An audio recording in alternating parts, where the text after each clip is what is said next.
Good morning, good afternoon, good evening, and thank you for pressing play wherever you are in the world today. My name's Lee Axon, and I am Digifin. I'm a freelance, full-time professional photographer, videographer, editor, and drone maverick.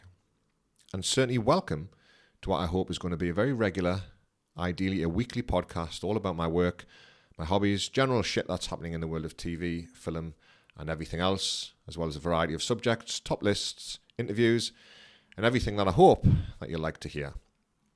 Now, I really enjoyed making that first podcast. It was a mind blast of memories that I haven't really delved into much lately, but I certainly recognise that they're there. In this initial long podcast, you're going to learn things about how I built my business with the iPhone 10, how I walked in Aston Martin with a smile and a tray of donuts, how I crashed a drone, how I travelled to Italy to shoot a supercar, how I taught myself everything I know about photography, videography, editing, drone flight, that sort of thing.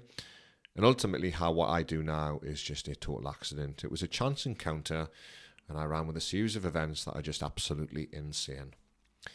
When you've listened to this, I am absolutely open to feedback. Send me any questions. There's some information at the end of this podcast, how you can do that. And ultimately, any suggestions that you've got, how I can make your ears feel creamy rather than crusty. So, without further ado, let's get into episode 1 of Shark Attack. So, welcome to episode 1, The Phantom Menace. Actually, true according to some people, I'm positive about that. I'm going to be making this episode more than likely the longest one. Who knows? Shrug shoulders. Because I'm finally going to detail exactly how I get to do what I do for a living. And I mean this, it is the number one question that I get whenever I go to a job or meet a client, or I'm just engaging people as I do regularly. I always get asked, how are you doing this for a living? And it's a very interesting story. I hope that you stick to the end and you'll find out all the little things that have happened that lead me to where I am now. I'll start by telling you now, it's an accident. It's purely by chance, as was my previous role, which I'll come to soon. But what I do now is simply the result of chance and being in the right place at the right time with the right people. But also what I do now for a living. So that's photography and videography, in editing, in flying drones. I am completely 100% self-taught. It is all me. Everything that I do for a living, I've taught myself. I've not been to any college courses. I've not been any university courses, any night classes. And that in itself is a good message for you, because I'm hoping that somewhere along the line, you can seek a modicum of inspiration to think, you know what, I'm sick of this job. I want to go and do something else. Whether it's photography, videography, or whether it's just something that you're in control of, that means that you can go to bed on a Sunday night, and like me, every night, and look forward to the next day.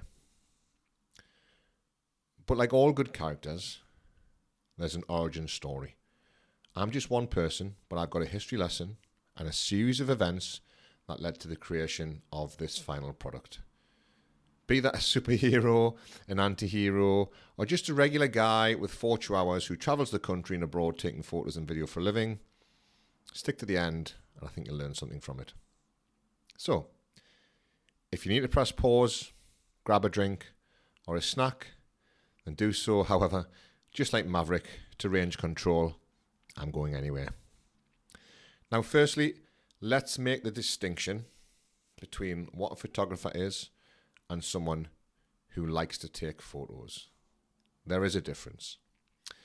This is my opinion, but a photographer is someone who probably really takes an interest in the setting up of a photo, the framing of it, the composition of it, where the light is coming from, and doesn't necessarily have to have a real camera. You know, they might just have a smartphone, for example, but they go that extra mile in order to capture the best photo possible, and they do it very regularly. Somebody who likes to take photos is somebody that just wanders around, sees something nice, thinks, I'll capture that for a moment. And again, more than likely, probably on a smartphone, they just go click, pop the phone away, and that's it. There's a difference there. Now, when I look at the full story for myself, I used to be the latter. I was somebody who liked to take photos, because it is another sort of sub-level question that I get asked is, so how long have you been into photography? Probably only a couple of years, but I've taken photos all my life. So I was born in 1974. I'm 48 years old. I know, I don't look it. And I am an absolute film nerd. I'm a nerd in lots of levels, but films especially. Apparently I say the word film incorrectly. Star Wars, my generation really, in that era, is the films that I gravitated towards. And I was very lucky. My parents showered me in Star Wars toys. And I recall in around about 1984, around the time when Return of the Jedi came out, I pretty much had every Star Wars toy you could have. And I used to set them up in the garden, and I used to reenact certain scenes. And I remember in the house we had a camera. We had a Discman's the Walkman. We had a disc camera. If you Google it, you'll see it. Like anything, companies change technology and release things, and it's all the hype. So we had one of those. And I remember I used to take photos and then get them printed out. And I really can't recall if I paid any massive attention to how I took them, but I do remember I used to try and frame them. I used to get down low and I used to try and capture the scene. Move forward to sort of 1988, 89, and video cameras were quite prevalent and normal in households. They'd become cheaper to buy. Again, movie-wise, if you recall Back to the Future, JVC's stock went through the roof when they featured the Handycam for Marty McFly in the movie. And then obviously every manufacturer got on board. So my mum bought our first video camera, I think in 1988, 89, as I say. And I used to do the same. I used to just use it all the time. And I would set up things and I would try to make small little videos with toys I still had. And at the time, my brother played for a local American football team. He started with the Tyneside Tigers, and then he went to the Gateshead Senators. No, Tyneside Trojans, Gateshead Senators, and then Tyneside Tigers. Yeah. Anyway, so I used to go on the bus, and I used to record the videos, and they were awful. Absolutely disgusting. But anyway, so a little bit of a backstory there. I'm into taking photos. I'm into making videos. And that's all it was. Let's skip forward a total generation to 2002. And Nokia are pretty much the market leader at the time for all things mobile phones. But certainly they released the camera phones in the UK in 2002. I have really tried to find the model of the phone that I had, but I can't find it. I mean, it does exist, but I can't find the number of it. But I had a Nokia in 2004 and 5 and 6 onwards, which was camera phones. The first one I had was a 1 megapixel camera. And I remember when I upgraded to the 2 megapixel camera, it was just game changing. It was unbelievable. So I used to take photos on that of, I think the cats, really. I had cats at the time. And maybe stuff at the gym, honestly. Shock. The real first improvement for me for taking real photos came in 2007 when I got a game-changing phone, which was the Nokia N95. Does anybody remember that? That was marketed really heavily and also counter-marketed against the iPhone, because at the time when the iPhone released in the UK, O2 had the exclusivity on its network, I think, for 18 months. So Nokia and the N95 was really pushed hard. It was a 5 megapixel camera, and you slid it along, I think, if you remember, to access the software on the camera. And it was great at the time. I mean, if you look back now, absolute dog shit. I could probably draw better. However, at the time, it was a real game-changing camera phone for me. The next upgrade that I had was 2010, which was the BlackBerry 9000. It was still a 5 megapixel camera. I had moved to BlackBerry because of the job that I used to do, and I liked BlackBerry. And I stuck with that phone until 2012. And I think this is where cameras in phones really, really started to elevate in their ability. So I was a few days away from, so this is June 2012, going to New York. And I upgraded to the Samsung Galaxy S4. I can't remember what megapixel it was. I don't know. 8, who knows. But that was just really just an incredible camera. And I remember being in New York.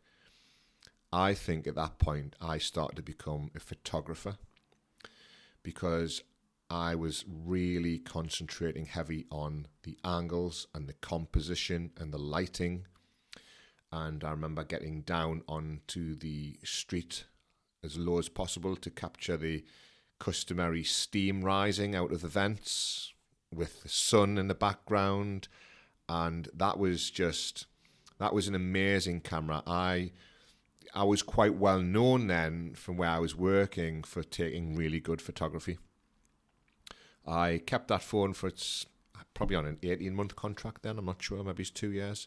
The S6 was the next one. It was a little bit better.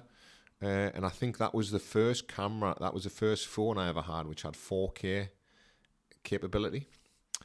And the first ever 4K video I shot of my 2 dogs, Carlos, bless him, rest in peace, and Ronan is still on one of my other YouTube channels of them just playing in the park. I was blown away by that. 4K in your hand. Wow. Up until this point, I predominantly had been working in call centres, so I was very much about the phone because I was a manager for T-Mobile at Docksford Park, which ultimately became EE. From there, in 2000, so that was 2007 to 2010. From 2010, I went to what was called Two Touch at the time, again in Sunderland, which was an outsourcer. If you live in Sunderland, you've worked at Two Touch. God bless you. Great memories, not all for the right reasons. So I was really into technology and stuff with working at T-Mobile and ultimately EE, and moving across to an ops manager role, I still stayed, ahead of the game on what you could do with a phone. In 2014, my job at wasn't Two Touch anymore. It was called Parsec. That came to an end, and I did a short stint as in recruitment, and I hated it. Probably one of the worst jobs I've ever had in my life. I couldn't stand it. It was education recruitment, constantly ringing schools with just crap slaver, trying to get past the gatekeeper. And I remember I was on my lunch hour, I was walking through the town. I mean, you call it a town. We're on about Sunderland. And I bumped into a lady called Sarah.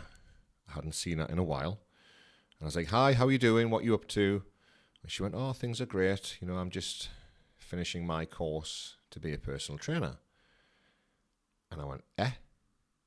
What do you mean?" She went, "Oh, I've done an online course to be a personal trainer." I went, "Tell me more." Anyway, I hated the job I was doing in recruitment. Going back to what I said to you a little while ago about going to bed on a Sunday night, not wanting to wake up on Monday to go to work. So she sent me all the details. I joined the online personal training course. My girlfriend at the time, I said, "Listen, I need to do this. I want to leave my current job. She was like, fine. So ended that job with recruitment. And for the next 5 weeks, I set my desk up downstairs. I did 5 hours study every day. And after the study, I would spend some time writing my first website in WordPress. And at the end of 6 weeks, I was a level 2 personal trainer, which was enough for you to work at Exercise for Less. And at Exercise for Less, as long as within the first year you were working towards your level 3, they were fine for you to be a personal trainer. Most other gyms, you have to have level 3. You cannot have level 2. Anyway, so here I am, 42 years old, and I'm about to start being a personal trainer. I had clients ready to go because I already understood marketing, and I'd already marketed myself on LinkedIn and got people ready. So within a short period of time, Apple released the Series 2 Nike edition of the Apple Watch. I thought that is going to be perfect for me because I can have a stopwatch on my wrist, which is good for working with my clients. So I went and got that. Bit of a brain dead moment. Didn't realize that you had to pair that with an iPhone. So I didn't have an iPhone. So my girlfriend at the time gave me an iPhone 6. It was an old one. She liked the previous iPhone, which was smaller. So I had the iPhone 6, and then very quickly the world changed in respect of photography on telephones because Apple launched the iPhone 7 and the 7 Plus. And in the 7 Plus, it was unique because it was the first camera to feature portrait mode, which we probably all take for granted now. But the portrait mode allows you to the image to be separated from the background, so it gives it that sort of really professional look. Well, that was just another level for me. So here I am now getting more out of the phone, being a very, very successful personal trainer, writing blogs. And I remember my girlfriend went, "Why are you writing blogs on the website?" And I went, "Well, education." It was more of a rhetorical question she asked me. "Well, education, nutrition, tips, hints and stuff." And she went, "Lee, you don't read." I can't read, by the way. She meant I just don't read. She went, "You watch YouTube. So why don't you just make videos?" And the penny dropped. And I was like, yeah, that's an absolutely great idea. So I created a YouTube channel, which is still active, T4 Training. And I started using the phone to video myself, doing little hints and tips, but also to film my clients. So I went onto YouTube, found out, how do you do it on a phone, and then seen there was a piece of software which you could download. I think Apple created it. It was certainly free from Apple, called iMovie. So I started to use iMovie, and I started to roll out content, which is, probably 1% of the quality and the ingenuity of what I do now. But it was enough to differentiate myself from my competition and to be completely different because, we were still in a period of time where social media was growing. Instagram essentially pretty much was more photo-based. It was only just starting to get into video. So I really seemed to get a leap ahead there. And I constantly refined the process of iMovie, figured out how to add music, how to add dissolves and bits of graphics and things like that. And that, for me, really changed the game. It really gave me a vested interest in using the phone, a media device, as a form of content creation. And I just continued to grow and grow and grow. In 2017, I was industry recognized by the National Fitness Awards as the top 5 UK-based gym-based personal trainers in the UK. Now, I say a top 5, that means 5th. Otherwise, I would say first, second, third, or fourth.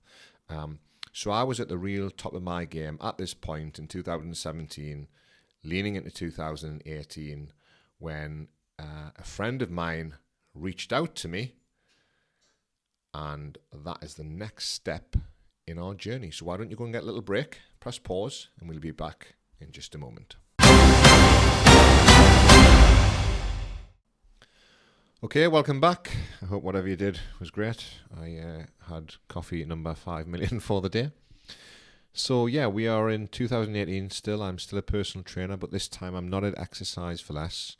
I left there in the end of 2017 to follow some fake dreams of superstardom and loads of money, as nearly every gym talks pure shit to potential personal trainers to say, if you come here, we're going to promote you, we're going to do so much for you, you're going to make so much money. And some do, majority don't.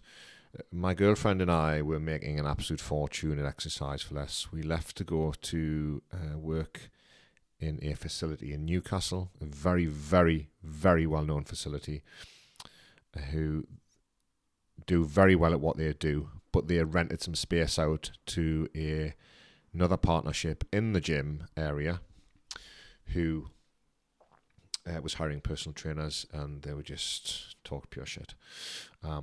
So we tried to replicate what we did in Sunderland, but it didn't work in Newcastle. So my girlfriend and I split at that time, not because of that, but then I started to train back in Sunderland at a fabulous old school gym called Mayfair. So if you know it, you know what I mean. If you don't know it, you should give it a look. If you're a fan of Jurassic Park and old school training, mentality and fitness, if you want to go to a gym where if you haven't been for a week, everybody asks about you, then that's the place to go. So I was doing really, really well there all the way through that year. And then a friend of mine got in touch with me. He was having a bit of a crisis in his life with work, didn't know what he wanted to do. He had the idea of he wanted to get into video marketing. He wanted to create some videos for businesses and some promos, and just wanted to run it by me. You know, he felt I was a very inspirational person, which to a lot of people I am. To me, I'm just me.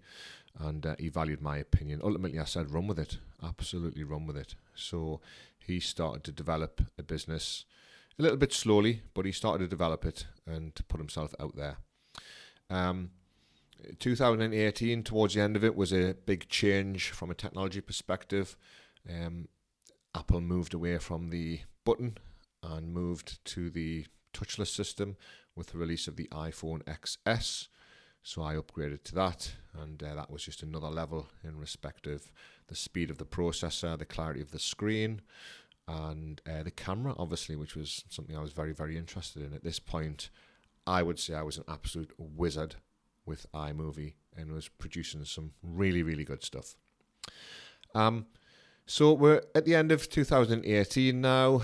I'm still doing what I do, full-time personal trainer, very successful at it, making YouTube videos and various different media content with the phone. Loads of clients, it's all good. And we get into the start of 2019, and my friend at the time has now decided he's going to go with full-time videography. I have a huge plethora of contacts and clients through what I was doing. So he asked for some leads. I popped him in touch with a few, and he started doing some work for them. And then very quickly, those people started to get in touch with me just to say that, do you know how long he's going to be with his video? He's running late. Do you know where he is? And I was thinking, hang on, I'm not this person's like admin. And I started to feel bad. I was thinking, hang on, these people really trust me, and now I've introduced them to someone who potentially is breaking that trust. So that sort of continued, and I just sort of distanced myself from making any more introductions. So we're into May 2019, and my very first personal training client, Dave McMillan, who I originally found from LinkedIn, because if you recall, when I was doing my initial marketing to be a personal trainer, I popped a message on LinkedIn to say I'm looking for a person, male or female, of large stature, who is looking to engage in 12 weeks of free personal training 3 times a week in order to help build confidence and learn about fitness and health and nutrition. And ultimately the goal would be to lose some weight. And I went to visit a few people, and Dave stood out as the best client for me. And we did the 12 weeks personal training. It was fantastic. And then he became a paid client, and we stayed friends since then.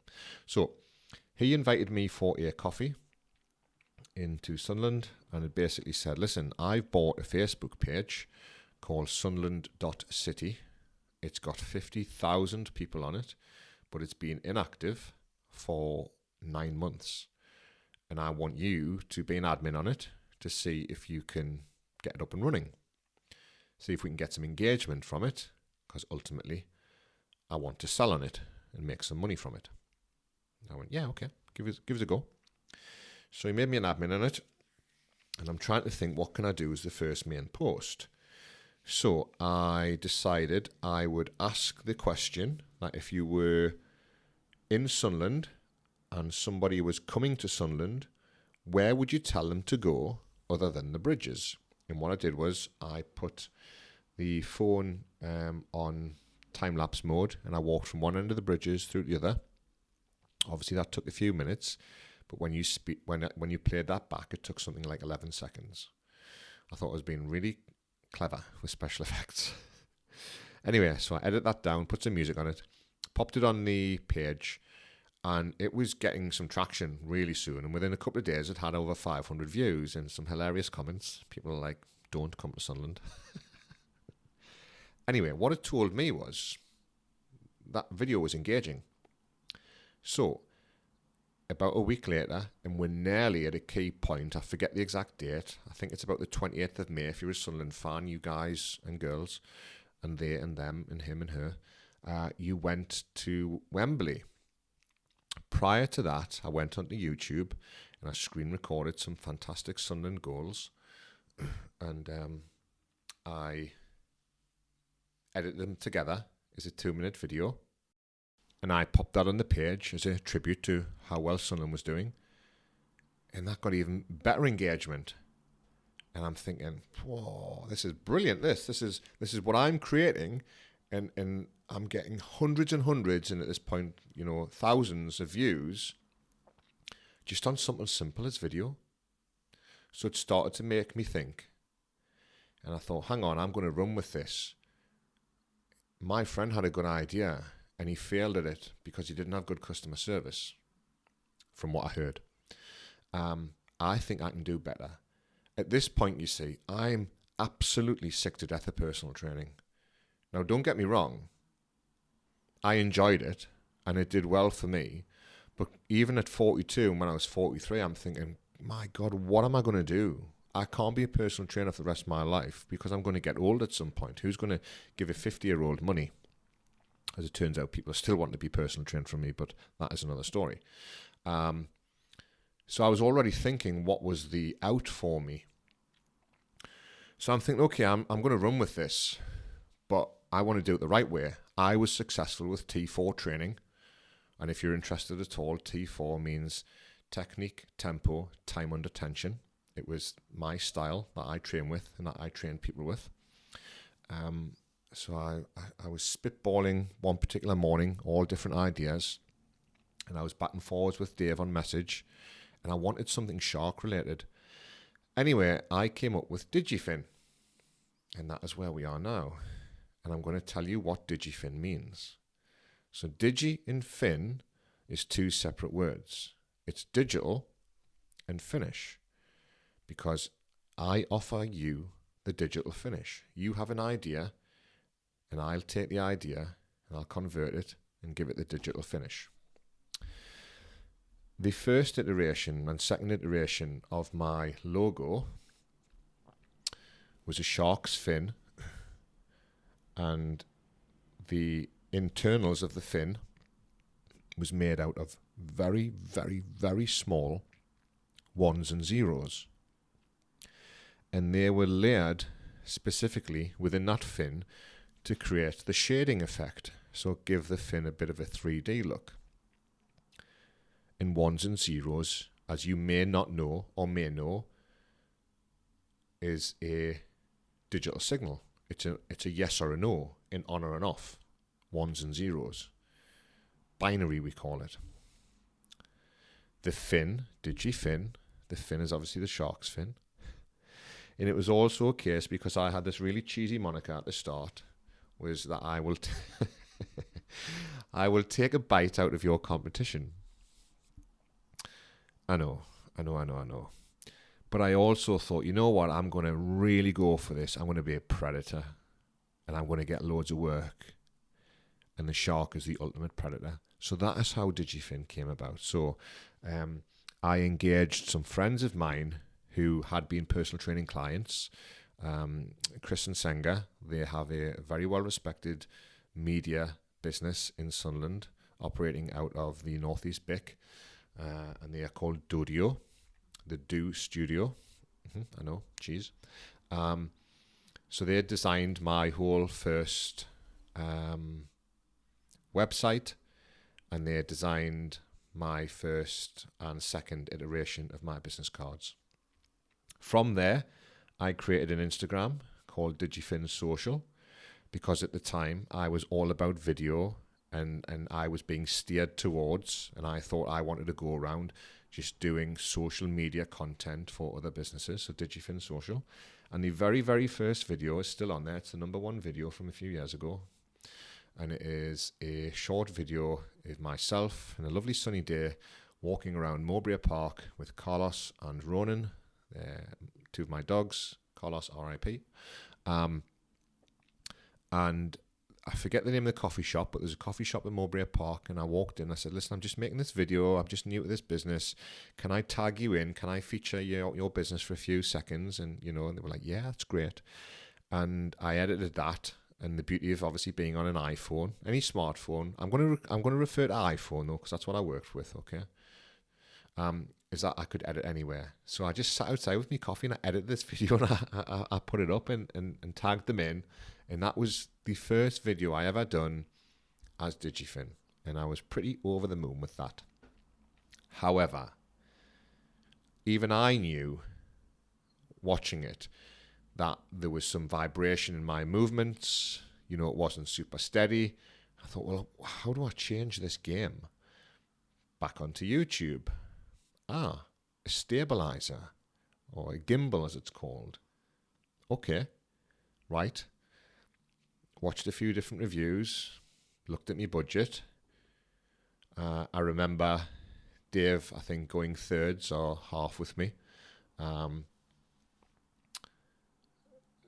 To buy the first stabilizer. So I bought it and it failed, and I bought another one, a little bit more, and I started to figure out how to make smooth video. So I decided, okay, we got to go and roll with this. We got to do something with it. So I'm not going to mention the name of it, but there is a coffee shop in Seaburn. Is it Roca, Seaburn? I would say it's on the divide, but it's on the front, and it's been there a while, and it's still there. And I was out with the dogs, and I just walked in. I went, hi, this is who I am.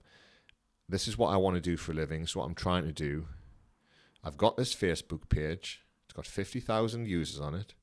Can I shoot you a little promo now, like today? I'll edit it immediately, and it'll probably be done in an hour, and you can have it completely for free and get some publicity. And it gives me an opportunity just to try some new things out. And they were like, yeah, go for it. So I shot the video there.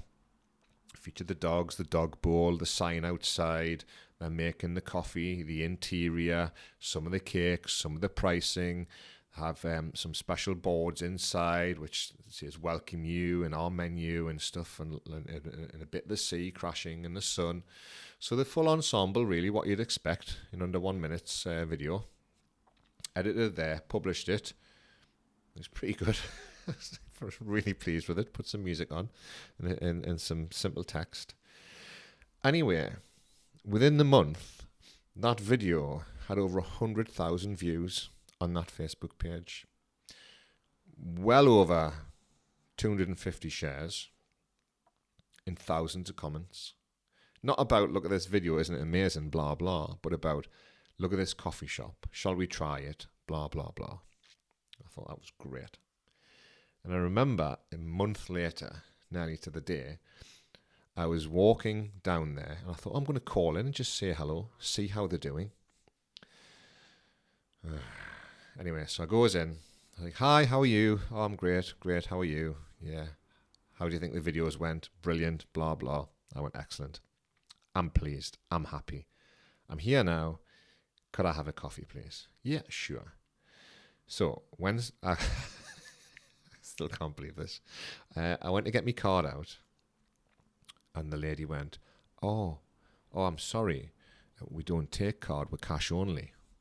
And I went, and I didn't have any cash with me because I just had my card. And I went, oh. Honestly, no shit. If you're here now, I would do the full actions. But if you can imagine, she looked at me, looked to her left, looked to her right to make sure nobody was listening, and she went, I tell you what, I'll give it to you for free. As if she was fucking doing me a favour. I couldn't believe it. I'll give you it for free. I went, oh, okay.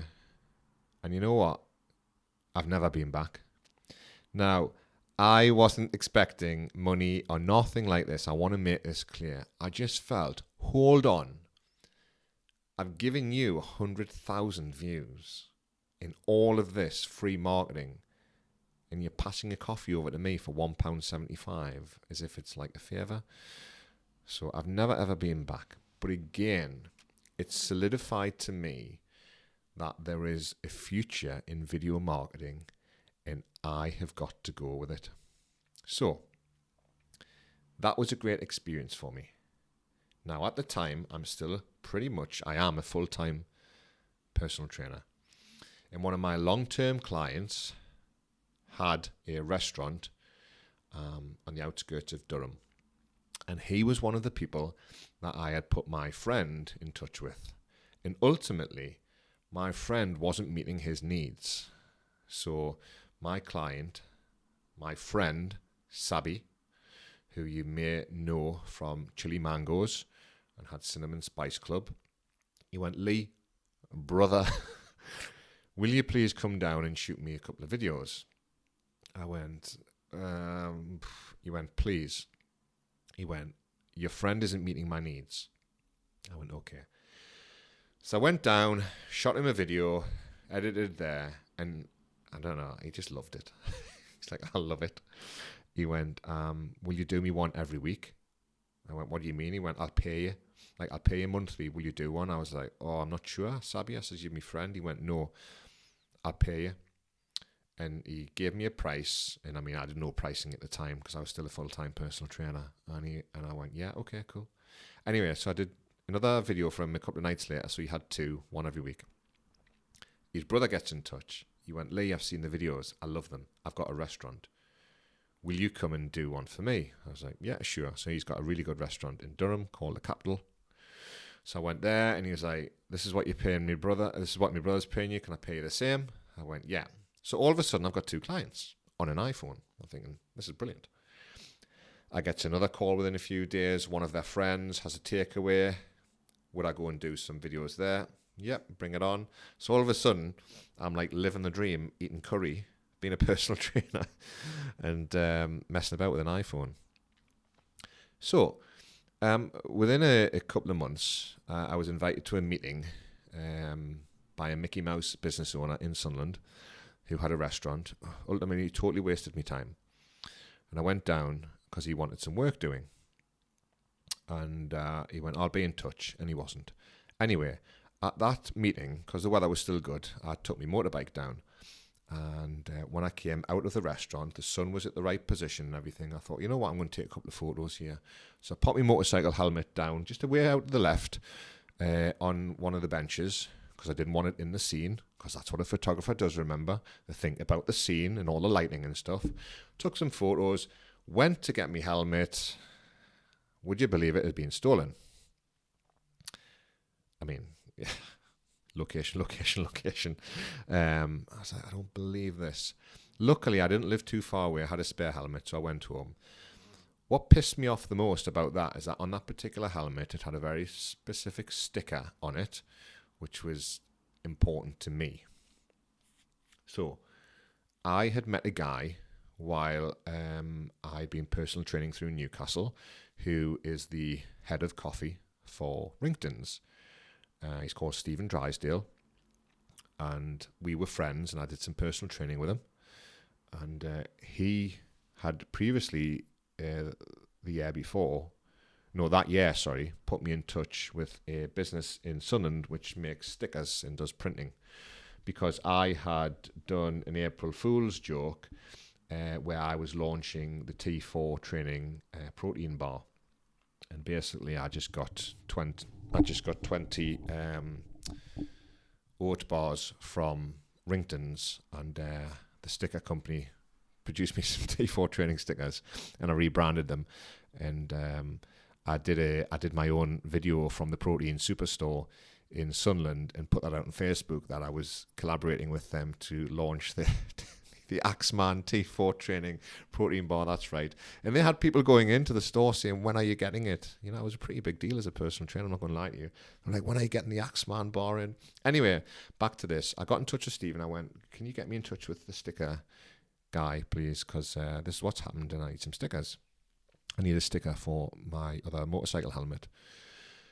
So it was all done and dusted the next day, and I went across, again, just in Sunderland, local business, and the stickers were there.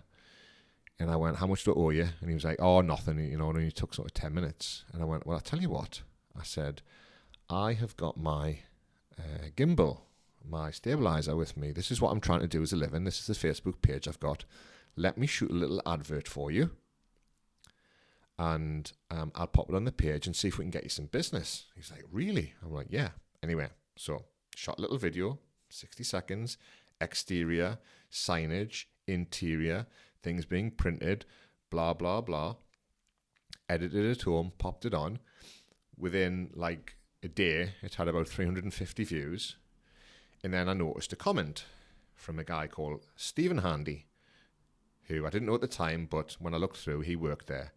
And he tagged his wife in, Carly-Ann Handy, and he went, this is the guy I was telling you about. So I looked at who she was. She has a gym called One Body for Life Fitness Studio in Gateshead. And really, within minutes of that, I get a message on FaceB. Hi Lee, blah, blah, blah. When are you free to come through? I want a promo video. I said, okay, I'll come through. So I went through that week, met her, made an agreement that I would go back, I think, a few days later or the following week and shoot a promotion video for her. So I went back, shot the video, and during the video, she had a couple of classes running, and in one of the classes was an instructor. And what I still do now, and what I did then, because I love movies, because I love cinema, I love trailers, I cut a little trailer together within like the same day, 10 seconds, and it featured the logo, and it featured the instructor doing a slow motion, 120 frames per second, jump kick. Well, I mean, they loved it. And the freelance instructor got in touch with me on Facebook, and she was like, I love that. Can I meet you? Because I'd like to talk to you about getting my own promo done. I went, sure. So I met her in Sunderland for a coffee. And she's like, I do training at 3 different venues. So I would like a full sort of promo about what I do at these 3 other venues. I was like, that's okay, no problem. What I would suggest is that you get permission from those other venues that I'm going to be there, just so they know, you know, it's all common courtesy. She went, I'll do so. So she did so. So I shot promos there, and each one of those venues got in touch and went, I want to book you for a promo. So the message that I'm getting out here is what worked for me was the ripple effect. It's just about those connections, and I guess the experience that you give those connections, that personal service, that customer service, delivering on their vision, but exceeding it. And I mean, I don't know where to really try and put the pin in the ground, as it were, Was it Dave McMillan saying, do you want to take over this page? Was it the motorcycle helmet? I think it's a collection of all. But when you think about it and you break it down, if my motorcycle helmet hadn't been stolen, I wouldn't have connected with the printer, like face to face. Stephen Handy wouldn't have seen a job I'd done. His wife wouldn't know about me. The instructor wouldn't know about me. And those other locations wouldn't know about me. So at this time now, we're a couple of months on from May, from Wembley. I've got regular video work with restaurants and takeaways. And I've got regular video work with the fitness industry.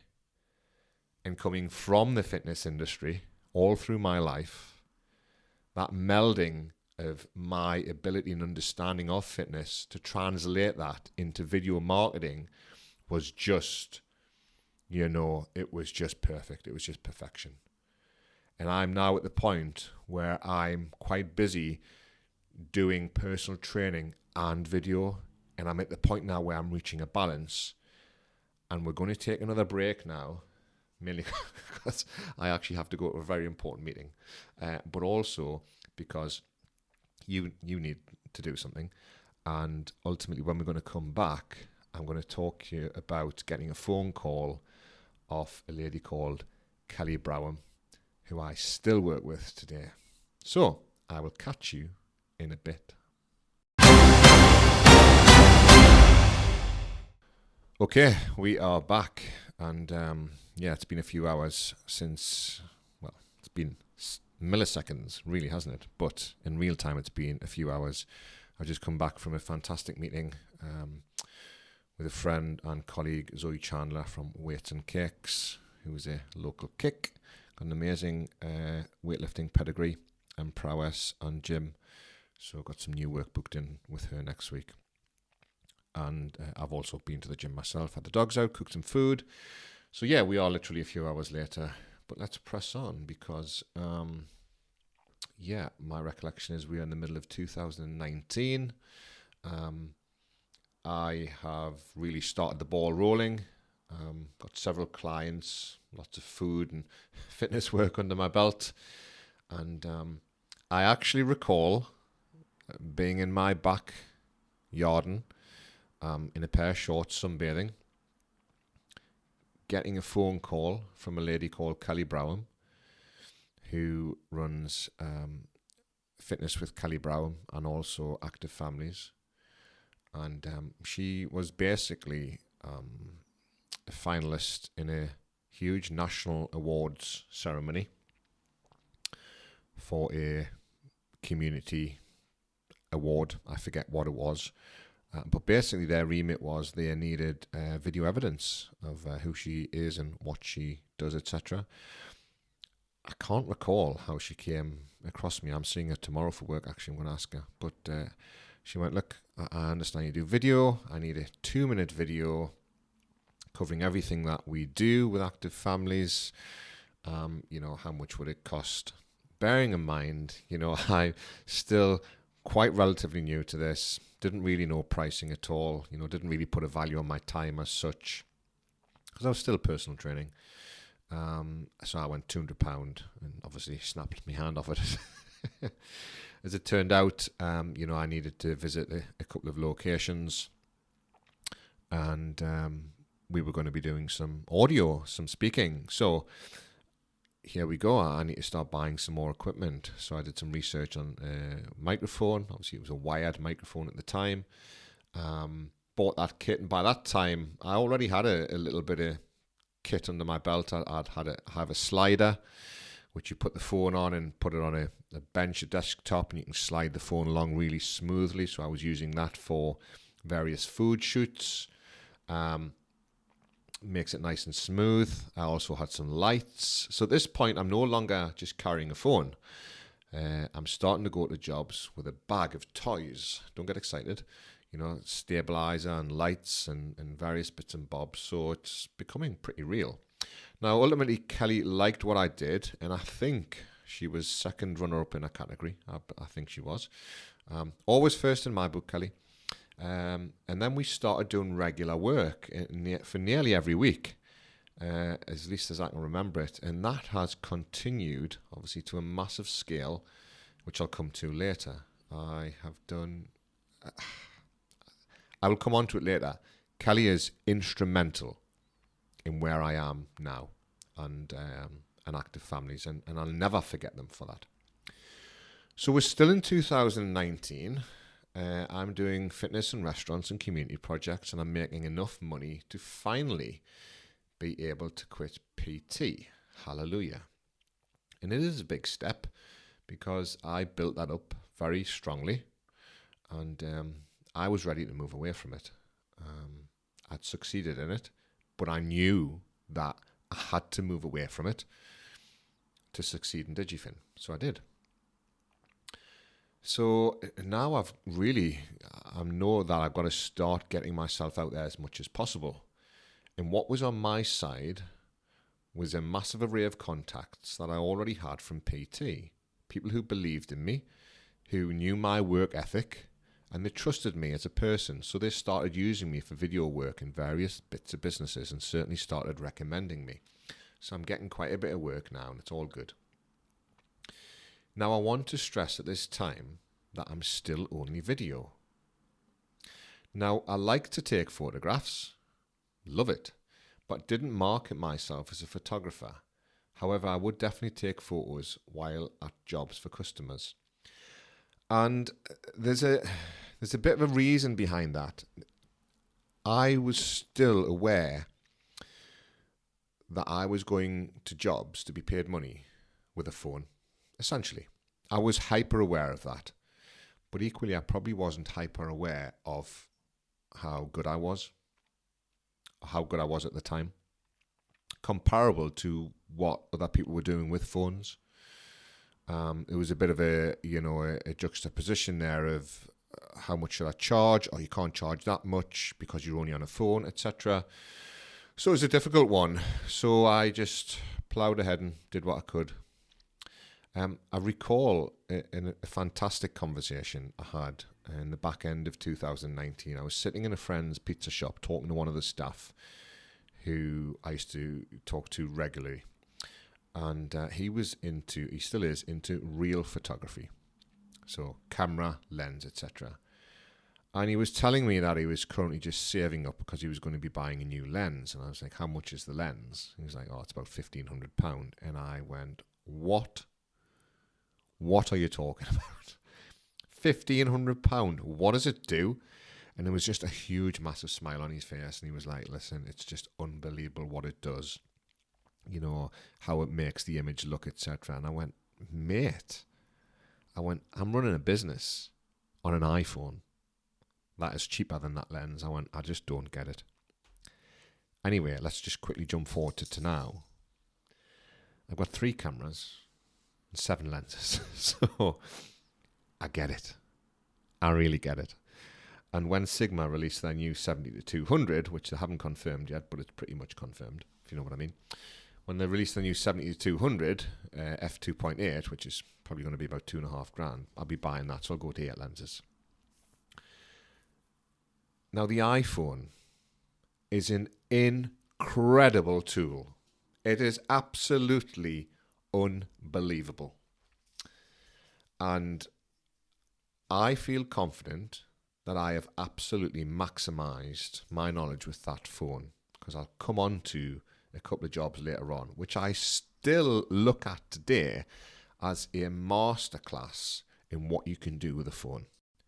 Now, for years now, I have had people look at my photography and go, I wish my phone could do that. Your phone can do that.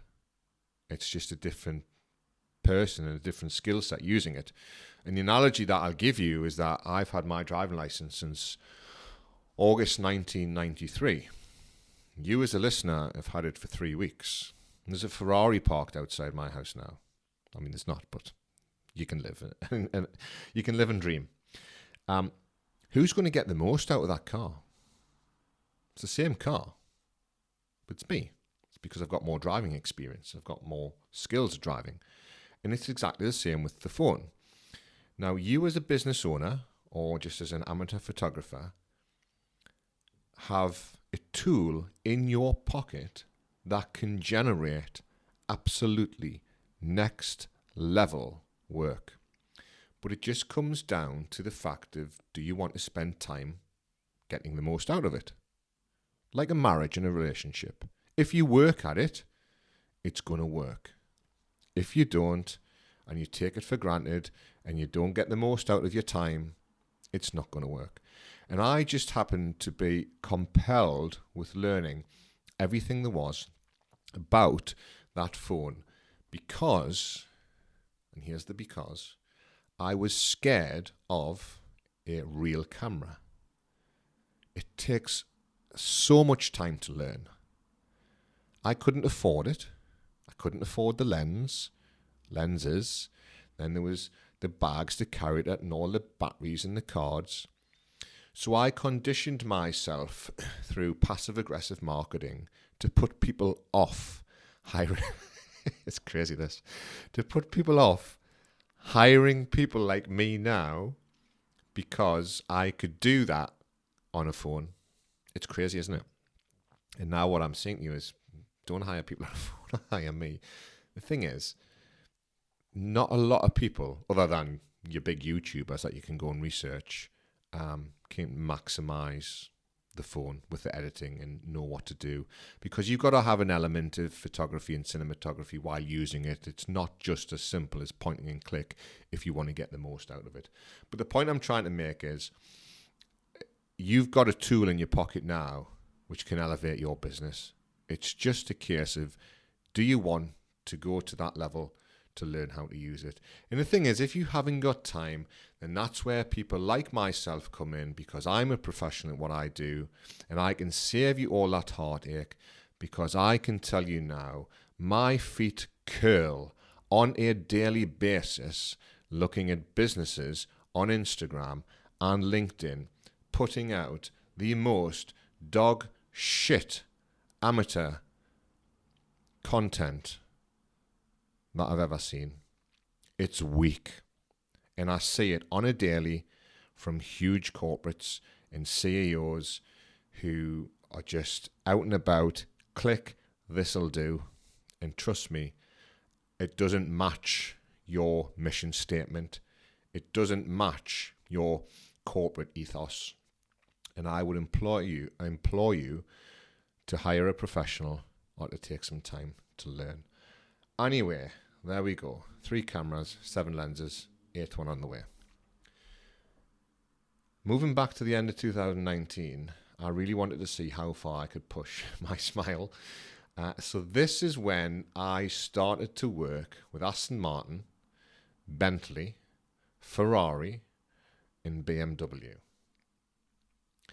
I needed big brands on my portfolio that I could use as CV work and advertising to say, look at who I'm working with.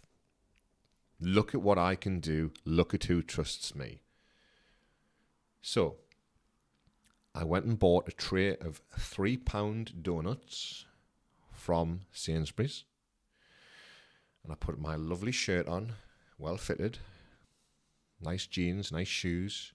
And I walked into Aston Martin, Newcastle, with a smile, nice white teeth that are straight, and a tray of donuts, and I introduced myself to the lady on the desk, and I said, my name's Lee Axon, I'm from a company called Digifin, I create content, Aston Martin is my favourite car manufacturer, I would love to offer you today some donuts, but ultimately for you to just let me film one of your cars, I'll edit the video for you here, I don't want any money for it at all, and you can have it for free to do whatever you want.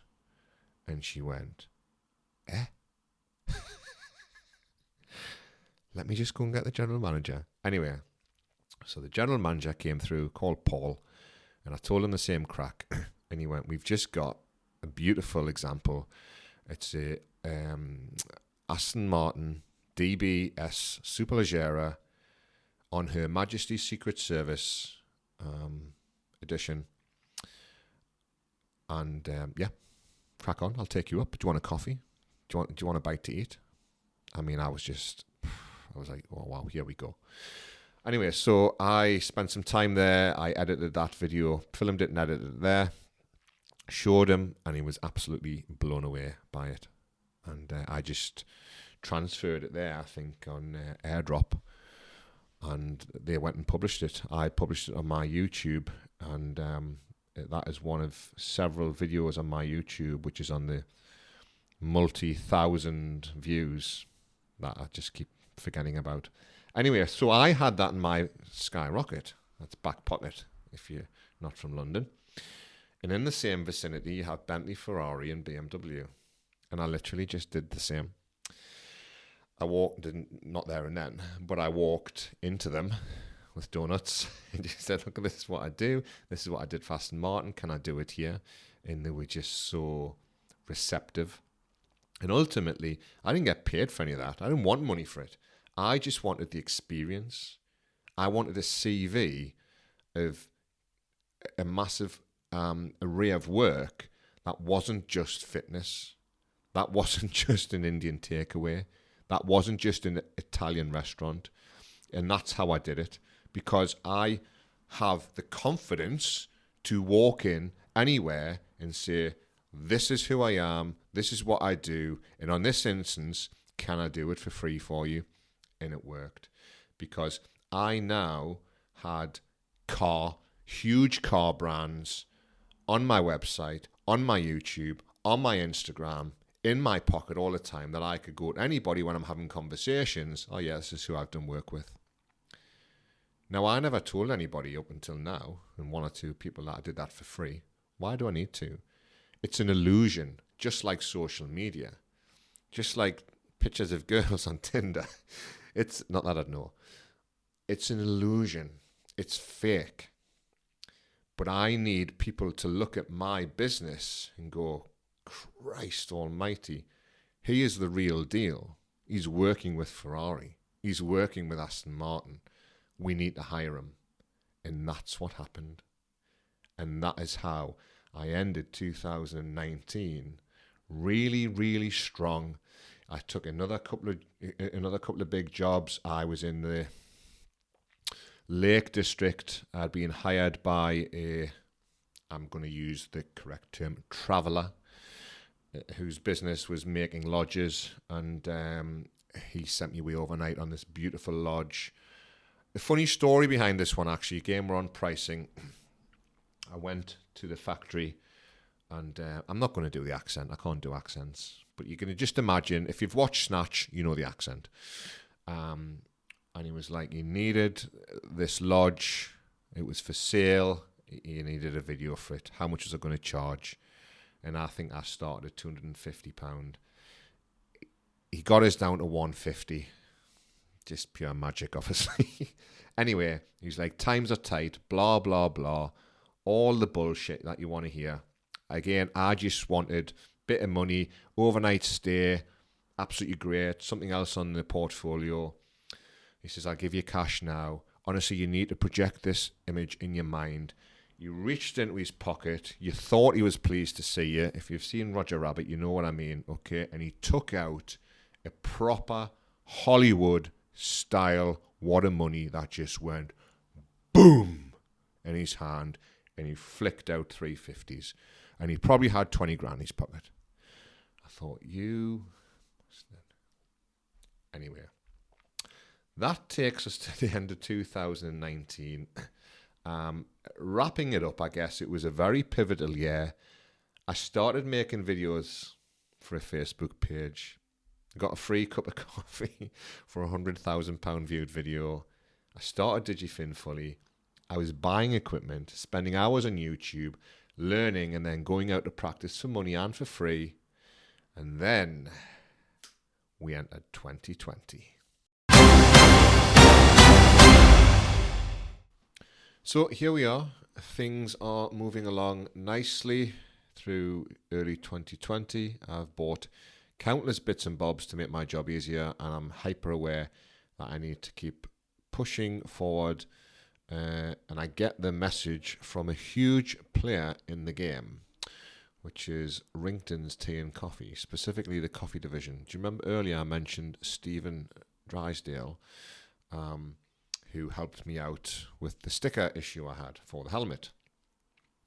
So he had now been watching closely and had decided that he wanted to utilize me in Rington's coffee division to create some content.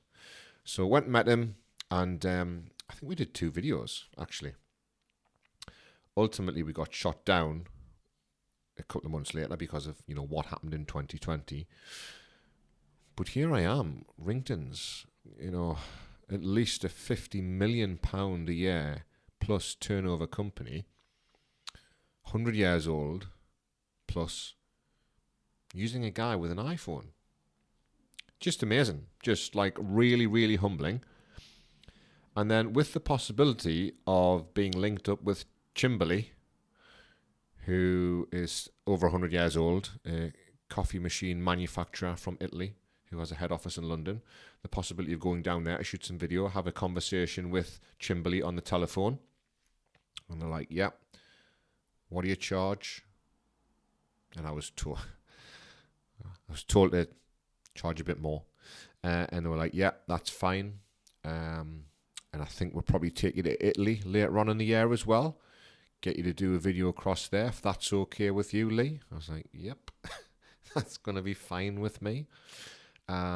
So this is what's on the horizon. I get another call, sort of, I don't know, I think it was January time still, from Becky Adlington Swim Stars. Becky Adlington was an Olympic gold medalist swimmer, and she has a number of high-profile and highly community-driven and accessible swim schools around the UK, and they were launching one in Gosforth. I don't know, I can't recall how they found out about me, but they wanted to know if I was available to do the launch videos. God almighty, unbelievable, isn't it? Yeah, I'm available. And you know how I work. Haven't really touched on this yet. I am all in. I will go to places first. I will do test footage, check the lighting, everything. I do that with weddings, everything pretty much that I think could benefit from an early access look, I do. So I went up there, shot some test footage and everything. It was all good. I was ready to go. So we did that. They loved it. They loved it. I did photography there as well with the iPhone 10, which featured in national press. I get a call soon after. Can you go to London in April time? Or was it May? It was around about that time anyway. We've got the National Swimming Gala. Would love you to cover it. Can you believe it? I mean, I'm thinking, God almighty, this is unbelievable. I've got an iPhone. Anyway, so that's on the cards. And, as I mentioned before, I was doing lots of restaurant stuff. I'd done a lot of work for a really nice big cafe in Sunderland called Cafe Farah. She'd put me in touch with Harrison and Brown, Mandy. Harrison and Brown, 5 floors of fabulous furniture in Sunderland. I went round there. Mandy wanted to hire me for a huge furniture store promotion. So I did that for her. Within the furniture store, there is Crumb On Inn, which is this gorgeous home bakes and cafe run by Gemma Sutherland. And Gemma was like, listen, I really want to push the afternoon teas. I was like, okay, I think this is what we need to do it. And we need some people in to look busy and, get somebody that you can give a free afternoon tea to that don't mind being recorded. She went, yeah, I've got a friend. Anyway, so we arranged that. And her friend, whose name escapes me, was there with her daughter. And so I'm filming all that, getting the angles, blah, blah. And our friend was like, so is this what you do for a living? I was like, yeah, it's full time. I was like, what do you do? She's like, oh, I'm a full-time wedding photographer. I was like, what? No way. I was like, God, yeah. She went, have you ever done a wedding before? I went, no, I've never. And she went, well, I've got a wedding coming up in February at Ellingham Hall. And I'd never heard of it, but I Googled it and I was like, holy shit, this is unbelievable. She went, I've got a wedding coming up. She went, the couple are fantastic. why don't I ask them if you can come along? I went, listen, I'll shoot them a wedding video for free if I can just get the experience. She was like, really? I went, yeah. Anyway, long story short, they agreed to it. They couldn't wait for it, blah, blah, blah. I was hyped to bits. So that's coming up, sort of within about a month's time. I'm on LinkedIn at the time. I did get rid of LinkedIn. I've got it back, obviously. But at the time, I was on LinkedIn. And I get 2 contacts on LinkedIn. And these are interesting ones. So the first one is from a guy called Craig Downs. And he is still a friend. And I've got some amazing work underway with him. He's believed in me from day one. I've believed in him. He already had a public relations business, but he started a company called Mimo. Now, essentially, Mimo was portable gate analysis. If you're a runner, you know what that is. Rather than you have to go into a store and run on a machine and have somebody just look at you, etc., this was a special microprocessor-based gadget that sat inside a very special sock that you wore, and you ran 50 meters up one way with the sock on, 50 meters on with the sock on the other side of your other foot, and it connected to a database with 96% accuracy, and it told you, do you strike with your sole or your heel, etc., and these are the shoes that you should recommend. Anyway, he was like, listen, I've been watching you, and I've got this product coming out. It's not coming out for a few months. I need some media. Are you interested? And I'm thinking, God almighty, course. Unbelievable. Wow. And another huge corporate. I was like, can I just check? And I felt I was saying this a lot, to be fair. I was like, can I just check? I shoot on an iPhone, He's like, yeah, I know. It's your style I like. I've watched your style, the way that you edit, and that's what I want. Anyway, so that was coming up. And then this is a humbling story, this one. A guy, I can't remember his surname, he's called Andy. He called me up, and this is pre-pandemic, okay? And he was like, listen, I've got your number off LinkedIn. It's nothing really to do with business. He went, my daughter is a golf prodigy.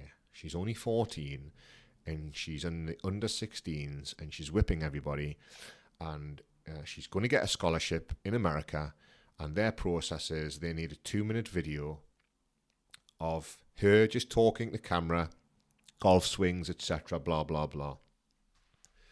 He went, do you fancy it? Do you want to do it? I was like, yeah, this sounds unreal, having a good conversation with him. He's like, I've watched your stuff. He's like, I've watched your stuff. I've seen, what you're about. And I had a website at the time as well. It was one I wrote myself. It wasn't amazing, but I had one. And I've been on your website and stuff. And he went, I want you to do it. And he said, honestly, this is how he said it. And he laughed with it. He went, because the last thing I love this story, honestly. He went, because the last thing that I want is somebody rocking up with an iPhone.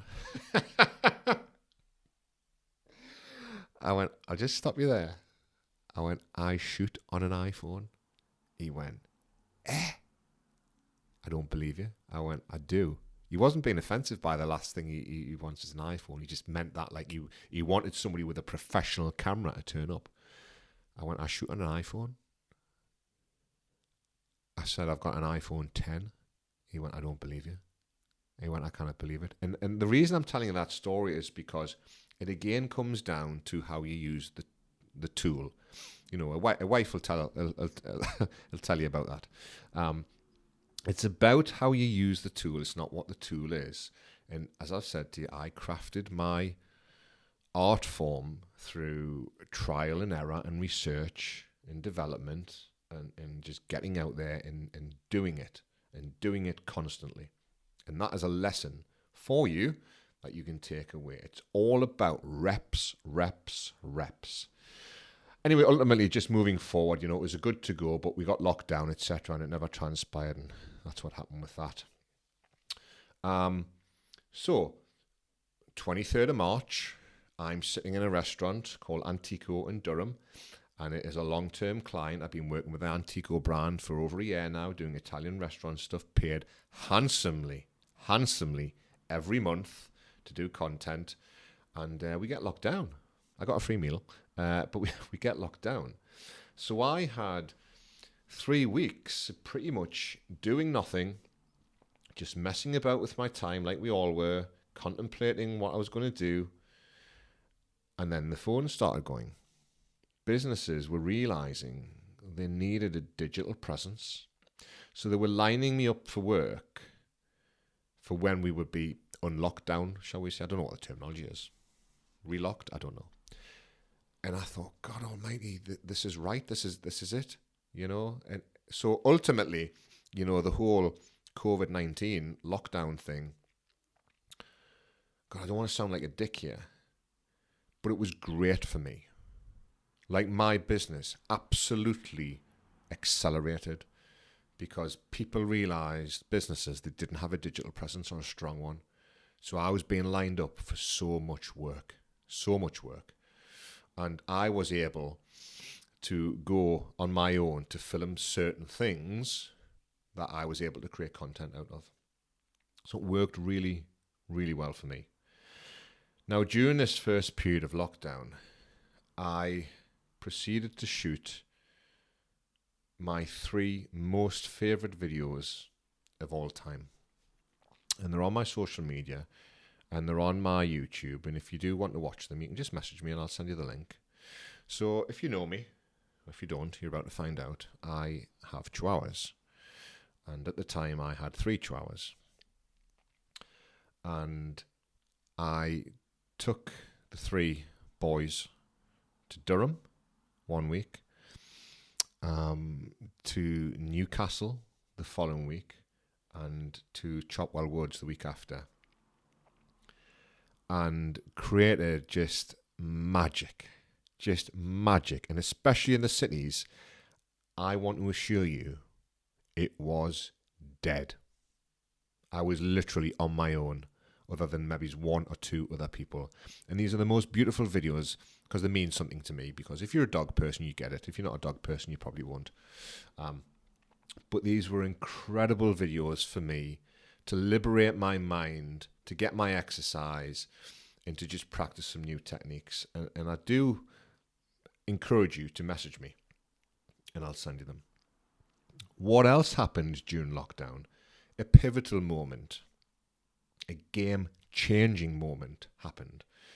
Is, again, by accident, I came across a video on YouTube of a drone. I was like, what the hell is that? A drone, okay.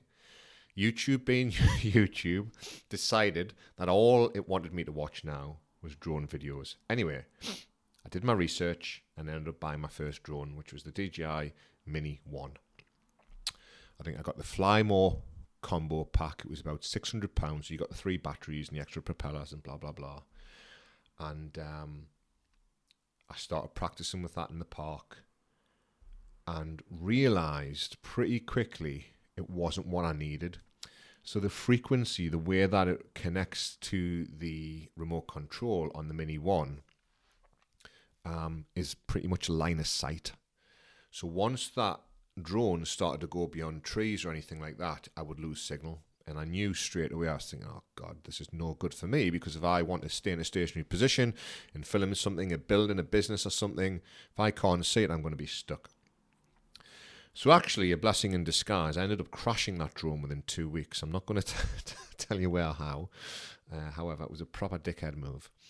I was trying something and I shouldn't have tried it. Anyway, so I sent that away because with DJI on all the products, I get the refresh and it allows you to get 2 replacements a year. You pay a very small amount and that's brilliant. So I got it back brand new and I sold it to my friend for £200. And I went and bought the Air 2, which was £1,000. And that has the OcuSync 2 at the time, which was a Wi-Fi connection. So you didn't have to have line of sight. And that is something all the DJI drones have now. It's on OcuSync 3 now. So it meant I could fly beyond seeing it if needed be. Against the law not to do that. Always fly within the law. And it was just amazing for me. So that was a game changer for me because it gave me the opportunity to be creative from the sky. But oh my goodness, every single business was suddenly, can you bring the drone? Can we have the drone? Will you bring the drone? And I just got even more business. Can you bring the drone? Yeah, I'll bring the drone. Because businesses like one-upmanship. Drones were still relatively new at the time, and I was providing them with amazing aerial footage. So that happened. That was great news.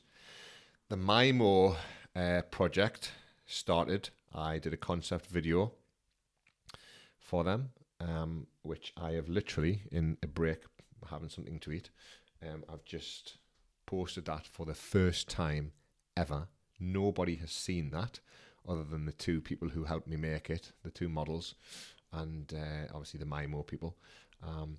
And I've just reflected on that when I filmed that, looking back, how good it is. Really, really good editing. iPhone 10, edited on iMovie, class. So we then started to do the real videos with MIMO, so that was good. The possibility, however, of Italy with Chimbley was on the horizon if Italy wasn't going to be super locked down. So I went and bought the iPhone 11 Pro. I thought, okay, I'm going to need to get the best here. I can't wait for my upgrade. I think I paid £1,100 for it. And you know, that was coming up hopefully on the horizon. Now, during the summer, I was, as I said, I was looking for things to do, as we all were. And I thought to myself, okay, I've got to start making a change now. I can't stay on iPhone forever, as I'm going to take myself out of the market. I'm going to reach a plateau. What do I do? So I thought, okay, I've got to move to a laptop or a computer. I decided on a laptop, and I've got to look at the Adobe suite of software. Premiere Pro was the one that YouTube was telling me to look at, which is the editing suite, the editing software. So anyway, so I get a laptop, paid I think £500, off a very reputable guy who worked for Amazon and got access to used products. It was a great laptop.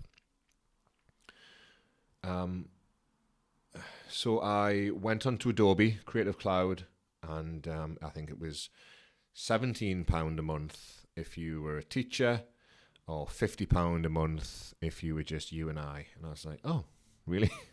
I'm a teacher. So joined that as a teacher.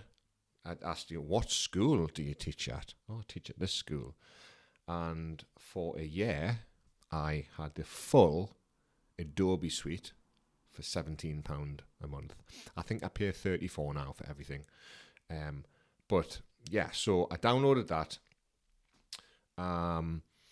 And I was in the mood to up my game for advertising.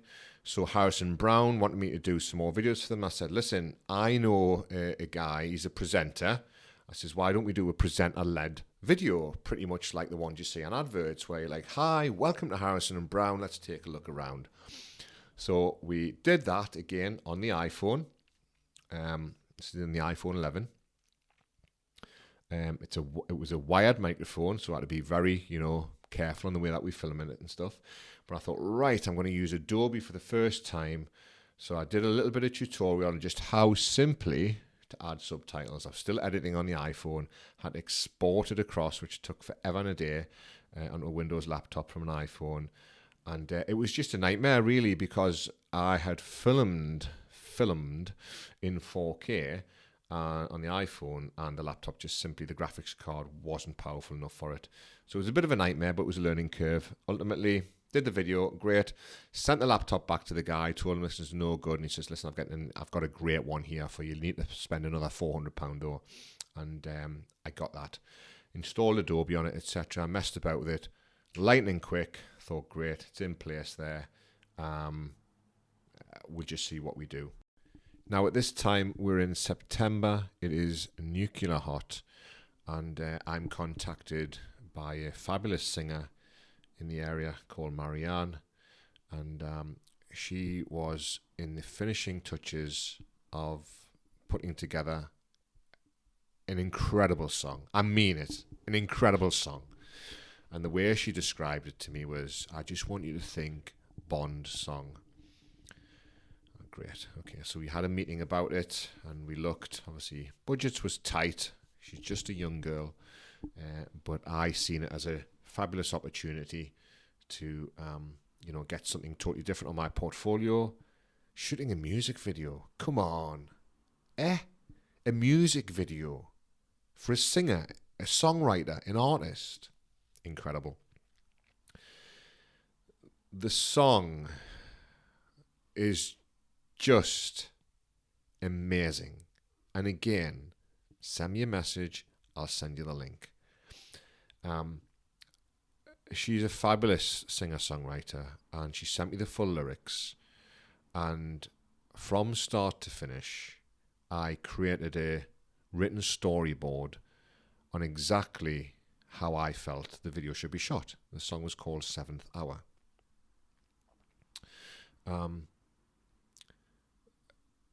Everything that you would see in the video was my design, except for one section, which Marianne wanted to add. It was filming in her local church, which is a great addition. And we started at probably about 5:30 a.m. in the morning, down at a hidden beach that I know in Seaham. And we had a shoot all the way through in Hawthorne Woods, and on the train to Durham, in Durham, various locations there, and then a nighttime shoot on the quayside in Newcastle. And I am so proud of that video. I am so proud of what we achieved together, but what I achieved creatively, because I had to do some things that I didn't know how to do. And again, a couple of weeks beforehand, we did some test footage. Now, you might not know this, or you might, but when you watch your favorite music videos, and all the people are your artists and your singers and your songwriters who are singing, etc., on the video, and they're moving in slow motion, yet they're miming perfectly to the real-time song. And I never really thought much about that until I thought, I want to do some slow motion here. Hang on, how do you do this? And I researched it. So basically what happens is you get the song and you play the song back at double speed. So in this instance, I had Marianne walking and she's walking at normal pace. But the song is playing super fast, so all the lyrics are going really, really, really fast. So she has to mime a double speed song, but I'm recording in 50% speed. So when you play that back, she's walking perfectly in slow motion, and the music is playing in real time, matched perfectly with her lip sync. So for me, that was just something creatively that, I never considered how to do it, but I went and learned to do it. Anyway, the video is absolutely fantastic. It's absolutely fantastic. I got my friends, that's right, at the Empire Cinema to let me have a screen for an hour, because there was a shot in there that I envisaged using the light of the cinema screen to illuminate her sitting on her own. Anyway, game changer. Absolutely amazing. So rolling through the rest of 2020, I'd only had the iPhone 11 Pro for a few months, and then the 12 Pro came out, the 12 Pro Max actually. So I upgraded to that.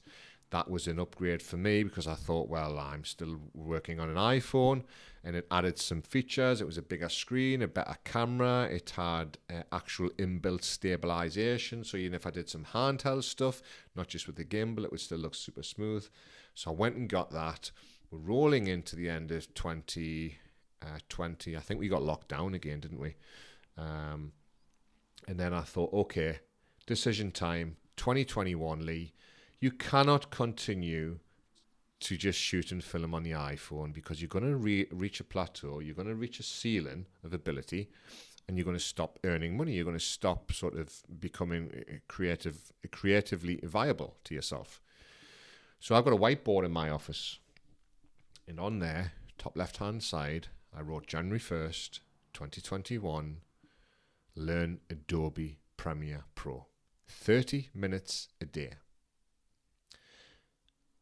And in the next section, I'm going to tell you how that went, and I'm going to tell you about how I leveled the shit up out of my game and took advantage of a really, really important job which presented itself to me from Kelly Brown and Active Families.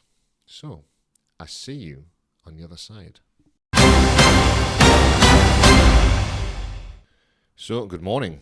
And the reason I say good morning is that the length of this podcast is excessive, as you know, and I've been updating it in little chunks. So it's the following morning from what you've just heard. Dogs are walked, breakfast ate, bit of admin done. Let's go. So we're in 2021. And if you recall, I am going to set myself a task of learning Premiere Pro. And I do start this. I didn't start on the 1st. I think it was the 6th of January. And onto YouTube as normal. Looking at a variety of different tutorials. And came across this tutorial that had millions of views. So, coffee in hand, I watched the tutorial. And you know what? I sort of got it. I was like, okay. So I left it as that because I don't like to go OTT. And the next day, I came up to the office and I played the tutorial on YouTube on the computer and worked through it at the same time using some of the test footage. And I got it. It sunk in. And I did it again the next day. And what I then started to do was follow the algorithms with YouTube because it started suggesting me different hints and tips. And one of the great channels out there is called Adobe in a Minute. It's a guy somewhere in America. It might be Canada. Apologies. And most of the videos are 1 minute long. Some of them are 2. A couple of them are 3. But they're all very short. And they're just tips on how to do this, how to cut footage easy, how to merge this, how to fade the sound in and out. All these little bits and bobs that you take and you build up to a knowledge base. And I was getting more and more and more and more comfortable. So, at the time, I'm still running on an iPhone 12 Pro Max. And to get the footage from the iPhone onto a Windows laptop, I was having to just do such a long route. I was having to upload the footage onto Google Drive and then download it onto Windows. So that was quite time consuming, especially loads of the footage. Nearly all the footage I was shooting on the iPhone was in 4K. So that took a long time. I then got contacted by Matt Godfrey at JM Detailing, who I used to know in the T-Mobile days, and he has a fabulous business detailing cars, any car, but he specialises in, your hypercars. And he went, listen, do you fancy doing a film? I've got this amazing special edition Audi R8 coming in a couple of weeks, and it's going to be there for a few days. Anyway, so we sorted it out. Long story short, wow. I would say, truthfully, it is a masterclass in what you can do with an iPhone. I will stand those videos up against any video in the world shot on a smartphone, on an iPhone. So it's a 3-parter, and it is the first video that I edited with Premiere Pro. So that whole process of getting the footage across was quite slow and cumbersome, but I learned how to put graphics on, subtitles, just everything, and I love it. And if you want to see it, send me a message. I'll send you the links. They're on YouTube. It's just like styled so well. Honestly, I'm going to watch them again later. They're absolutely amazing. So that was a real good eye-opening workflow for me to see, what I could do now at the limits of the iPhone and what I could do with Adobe. I then, shortly after that, shot another music video. This is a weird one. So this was for a councillor who was up for re-election in colour coats. Karen, I can't remember her surname, but basically she had the rights and she had repurposed the ABBA song Mamma Mia to feature all the words to do with colour codes and things like that. So that was just a bizarre event, and it turned out absolutely fantastic. Again, I was the creative director on that. I came up with, the shots and everything like that. Shot it on iPhone, edited it on Adobe, some drone footage in there as well. It's absolutely brilliant. It's crazy. Remember, any of these that you want to see, just message me. I'll send you the link to them. One thing about me is that I don't talk shit with regards to my work. I don't post other stuff, other people's work. It's all my work.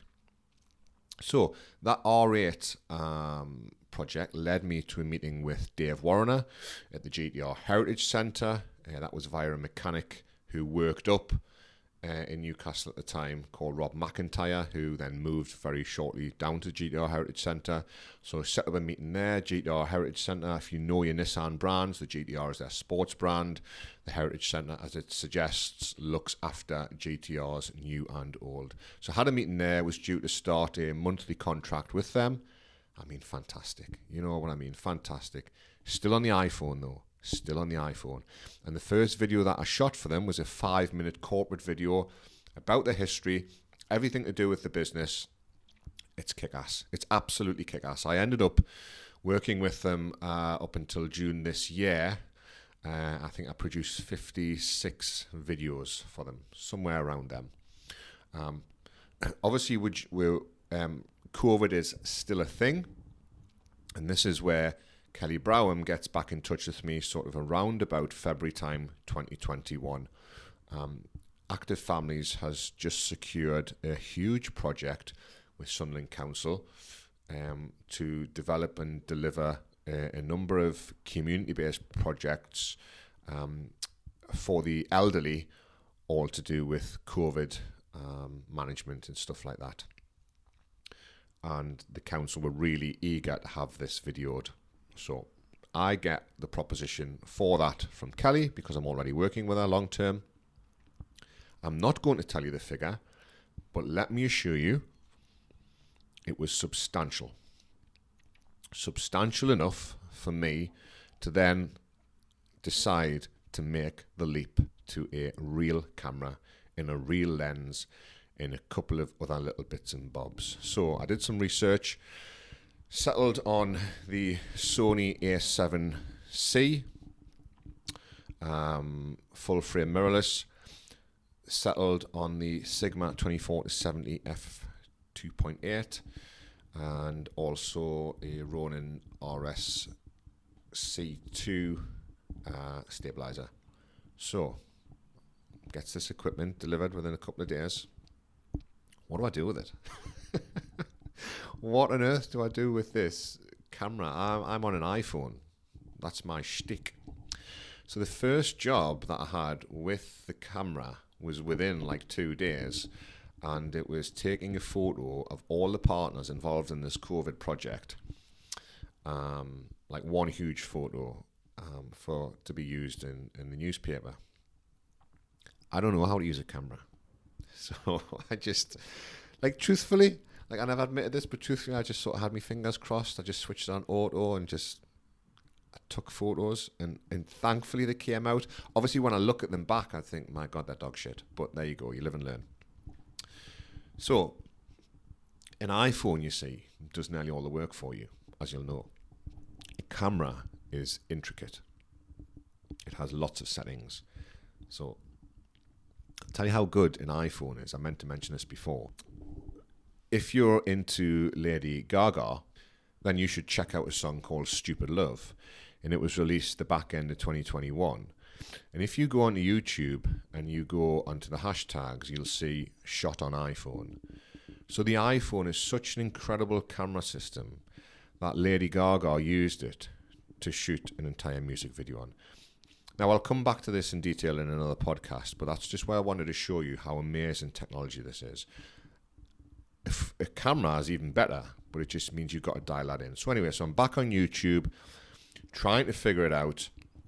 I'm buying new bits of kit like it's going out of fashion, cards, batteries, looking at new lenses, and I'm still essentially doing video.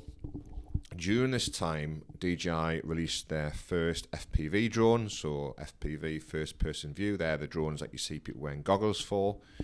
I had a quick practice of that, and my second time ever using it was chasing Dave's 2021 Nismo Track Edition GTR around the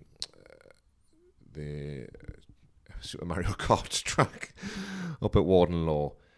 And I can tell you my heart was pumping, absolutely pumping out of my chest, because, I'm thinking I don't want to crash the drone, I don't want to crash into the car. And this was for episode 2 of a continuing series that I was doing weekly for the GTR Heritage Centre, but it was also the first video I ever shot with the real camera. And actually, when I stack it up and when you look at it, if you know footage and you know cameras and lenses and stuff, there's a real difference. The iPhone is unbelievable, but a camera and a lens just adds more depth and more clarity. So I was over the moon with that. I'm moving forward now. I'm starting to get a wriggle on. I've decided myself, that's it, the iPhone's finished. Okay, I'll just keep it in my pocket. It's a phone. Now, I'm yet to move to photography. I've got this amazing camera, and the A7C, what's good about the A7C is it's part of a range that all camera manufacturers have where they do a hybrid. What that means is it's really good at video and it's really good at photography. It's not excellent at either of them. So it's a good camera for you to get everything out of. So I'm still shooting video, crap at photography, absolutely crazy. And the thing is, I'm scared. I took lots of different photos and they were awful. So Kelly asked me to go around to just a small event. And she was like, can you come take some photos? We've got the oldies packing loads of bags for underprivileged and stuff. I was like, yeah. So I took loads of photos. And when I looked at them at home, I was like, oh my God, they're blurred. Absolutely terrible. So she's like, hi, have you got those photos? I was like, there's been a problem with the memory card. It hasn't captured them. Actually, I was able to grab a couple of the photos and send them across. She was like, oh, they're amazing. I was like, oh my God. Fair enough. Okay, you're happy with that. I'm not. So I thought, okay, back onto YouTube. What do? I need to learn photography. So I came across a channel ran by an Australian lady called Julia Trotty. You should look into her. She does camera shoots and reviews and things like that and lenses. So I started watching hers and she did a few tutorials. YouTube was like, oh, you like tutorials, do you? Here's some tutorials for you.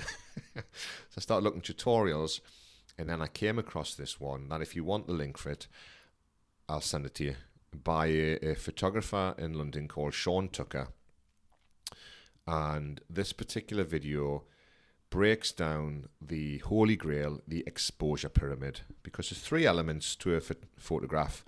You've got shutter speed, you've got ISO, which is light, and you've got aperture, which if you think about your depth of field, if you think about your portrait mode on an iPhone.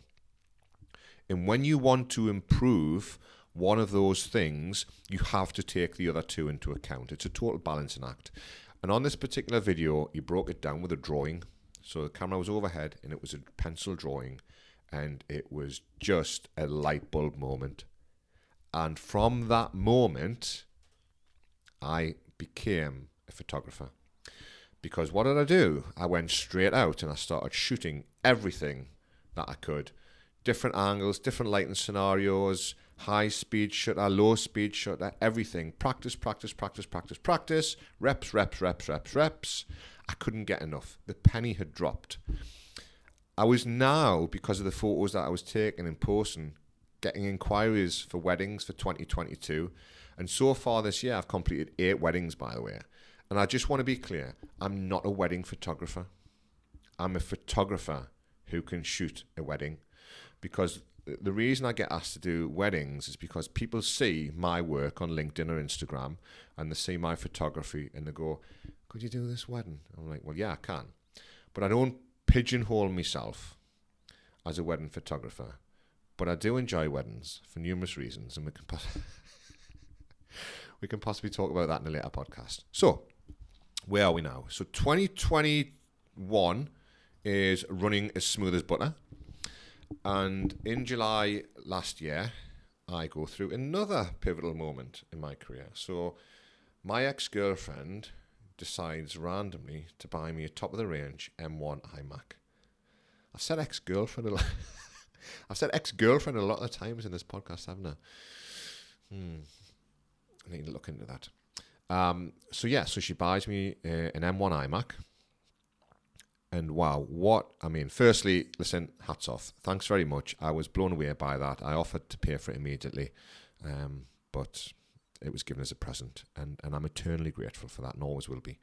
But wow, what a massive improvement to my workflow. I was instantly more efficient. And anybody in my industry knows that speed and efficiency is the key to getting your workflow optimized. I was able to airdrop anything that I wanted to do from the iPhone. I now had SD card access, so I could take straight from the camera, straight into the iMac. And I'm working immediately. I'm dream living.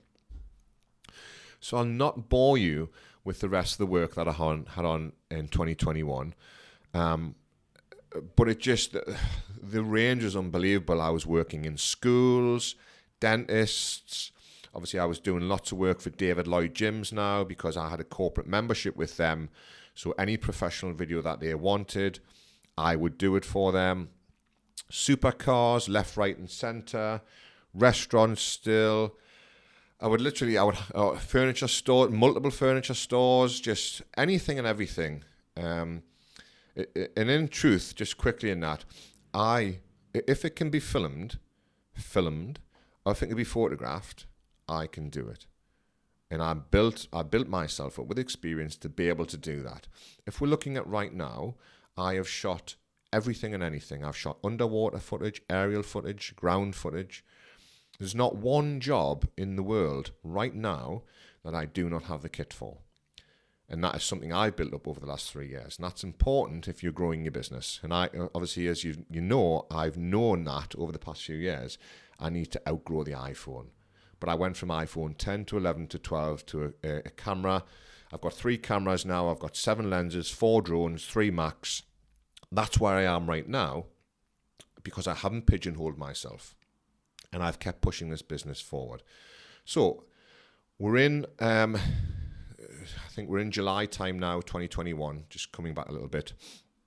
And probably I'm given the opportunity now to do one of the most important jobs of my life. So I'm propositioned, again, I'm not going to mention it, okay, but a huge amount of money, huge, to produce a cancer awareness video for Sunderland via active families through Sunderland Council. And in this video, I don't want to cry. In this video, while I was afforded some links to certain people, I am the creator. I storyboarded, I created this entire video from scratch. It was left to me to just create. Now, some people were put in place for me to interview, etc., which was great, but everything else, including some other people, a doctor, surgeon, which I arranged, etc., I created. And this video was all about cancer awareness, the awareness of testing and pre-screening and everything like that, and changing your lifestyle, and interview people who work with cancer, have been through cancer. But I interviewed a gentleman during this video who was or is dying of cancer. And at the time I interviewed him, he'd been given 5 years to live and he was on year 2. And when I'm interviewing him, you see, I know what I'm doing when it comes to emotion, and I know the sort of questions I need to ask in order to facilitate a certain reaction for the wider audience. And one of the questions asked him was, does he have any children? And he does. And this started a chain of answers that he hadn't even told his children yet he was dying with cancer. And I was asking him about how much he likes to play with the children and things like that. And it was just heartbreaking for him and for me. I had to stop the interview. And when I was editing the actual project, I was just crying my eyes out, because I stacked questions and everything around that video, that edit, specifically to create heartbreak in you as a viewer. And I'm proud of that, because what that means is that you can give me a brief, or I can be given a brief and I can execute it perfectly. And again, if you want to see that video, I can send it to you. So 2021's drawing to a close. I've got 2 lenses at the time, 2 drones, an iMac, as well as a variety of other tech that supplements the main tech. I'm now absolutely loving photography, and was settled into the fact that I was no longer just a videographer. And in, I think it was October time or November, I reconnected with Aston Martin, Newcastle, and I said, listen, I've got this idea for a portfolio. Because I believe strongly that Aston Martins are meant to be driven. They're not meant to be sitting in garages, and they're not meant to just be sitting in car parks. They're meant to be out in the wild. So I said, listen, why don't I borrow one of your cars for the day, and I will create a portfolio called Aston in the Wild. And they loved it. We were like, right, when can you do it? So we agreed a day, and I collected it the night before, so I could start early in the morning. And if you recall, it was the day of Storm Arwen, if you remember that last year. How fitting. Aston in the Wild were essentially locked down as well. So I took the car around Northumberland from 7 in the morning to key locations, Close House, golf course, Ellingham Hall, Bamborough Castle, the Neon Bridge that's in Stockton at night time, and the various other ones, and created this huge portfolio. And what a day! Unbelievable. Two of my most impressive photos I feel I've ever taken. I'm staring at one of them now because I've had it printed out.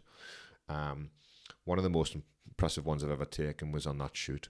The second most impressive photo I've ever taken, I shot a couple of weeks later, and this is the photo I'm looking at now. So Aston in the Wild was the Aston Martin DBS Superleggera, and the one I'm looking at now is the Aston Martin GT V8 V12 Vantage, or V8 Vantage, I can't remember.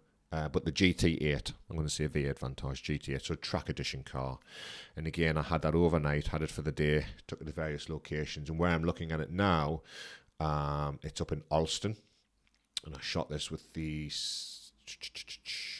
28 to 200 lens on the 200mm here on the 5.6, and absolutely amazing. Anyway, during this time, I am suffering from a major health issue. And I'm very, very worried.